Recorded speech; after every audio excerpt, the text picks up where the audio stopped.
Bonjour et bienvenue. Aujourd'hui, on va décortiquer un livre avec une vision, disons, très affirmée du leadership. L'art du leadership de Doug Heward Mills. C'est une approche qui propose des principes assez uniques, parfois même déroutants. L'idée ici, c'est vraiment de plonger au cœur de ce texte pour en extraire l'essentiel. On va décortiquer ensemble les arguments clés de l'auteur pour comprendre sa vision de ce qu'est un véritable leader. Alors, comment va-t-on procéder?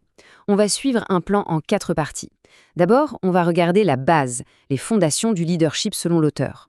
Ensuite, on verra ce que ça implique au niveau personnel.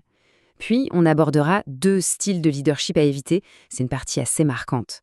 Et on terminera avec le concret, les actions stratégiques. Allez, on commence par le commencement, la pierre angulaire de toute la pensée du livre. Et c'est une idée très forte. Le leadership serait le facteur déterminant dans absolument tout. En vérité, chaque nation s'élève et tombe en fonction de ses leaders. C'est une phrase du premier chapitre qui résume tout. L'idée est à la fois simple et radicale. La qualité du leadership serait directement responsable du succès ou de l'échec d'un groupe, quel qu'il soit, une entreprise, une communauté ou même un pays tout entier. Et ce principe, l'auteur l'applique vraiment partout, que ce soit pour l'Église, la nation, la communauté, la famille ou même un continent. Pour lui, le constat est le même. Tout monte et tout s'effondre à cause du leadership. C'est présenté comme le seul et unique facteur décisif. C'est le moteur, dans un sens comme dans l'autre. D'accord. Donc si le leadership est si crucial, qu'est-ce que ça implique pour une personne? Que faut-il pour endosser ce rôle? On passe maintenant à la dimension intérieure, à la décision personnelle de diriger, avec tous les sacrifices que ça comporte. Clairement, selon le livre, ce n'est pas un parcours de santé. Pour devenir leader, il faudrait surmonter tout un tas d'obstacles internes. On parle de la peur du jugement, des critiques, des accusations d'être trop ambitieux. Il y a aussi les doutes personnels, le fameux syndrome de l'imposteur, et bien sûr le confort de ne penser qu'à soi. C'est un vrai choix, une décision active d'accepter le poids des responsabilités. On arrive maintenant à une partie, disons, assez particulière du livre et qui fait beaucoup réagir. L'auteur ne se contente pas de dire ce qu'est un bon leader, il décrit aussi 2 archétypes négatifs. Et il n'y va pas de main morte, il les qualifie de véritables malédictions.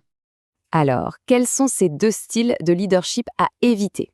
L'auteur utilise des termes très spécifiques. Il parle de leadership enfantin et de leadership féminin.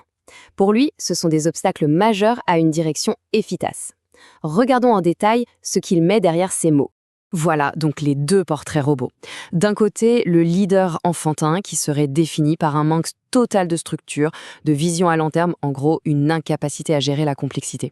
De l'autre côté, le leader féminin qui, selon l'analyse de l'auteur, serait caractérisé par la mesquinerie, la jalousie, des traits qui mèneraient à l'abus de pouvoir. Alors, si on zoome sur le leader enfantin, quels sont les traits décrits? Eh bien, c'est un manque d'organisation qui mène au chaos. Une obsession pour le superficiel, l'amusement, les jouets comme les belles voitures. Il y a aussi cette incapacité à trouver des solutions concrètes, à toujours attendre que l'aide vienne de l'extérieur.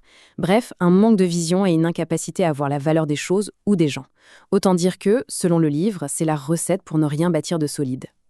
Passons maintenant au leader féminin. Selon la description du livre, tout partirait d'une profonde insécurité.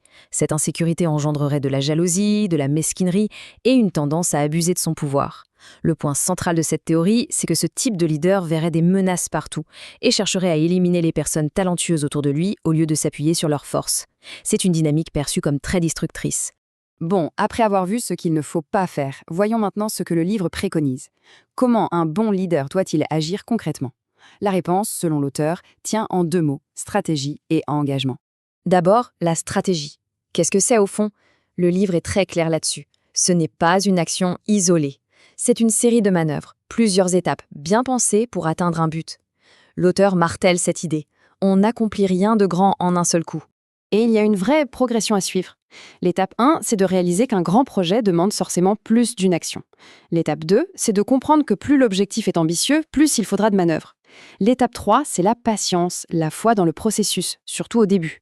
Et enfin, l'étape 4, c'est de passer du stade de celui qui ne fait rien ou qui fait une seule chose à celui qui pense stratégiquement. C'est vraiment un changement de mentalité.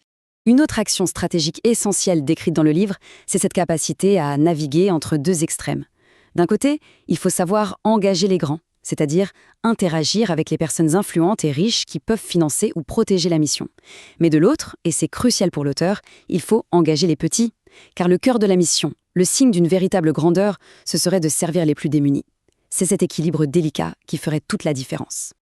En fin de compte, si on devait retenir une seule chose de l'art du leadership, ce serait cette insistance sur l'action, mais l'action stratégique. Ce qui nous amène à une question finale pour la réflexion. Au-delà des actions ponctuelles, quelle serait la prochaine étape, la prochaine manœuvre réfléchie qui pourrait vraiment faire avancer une vision, un projet qui nous tient à cœur ?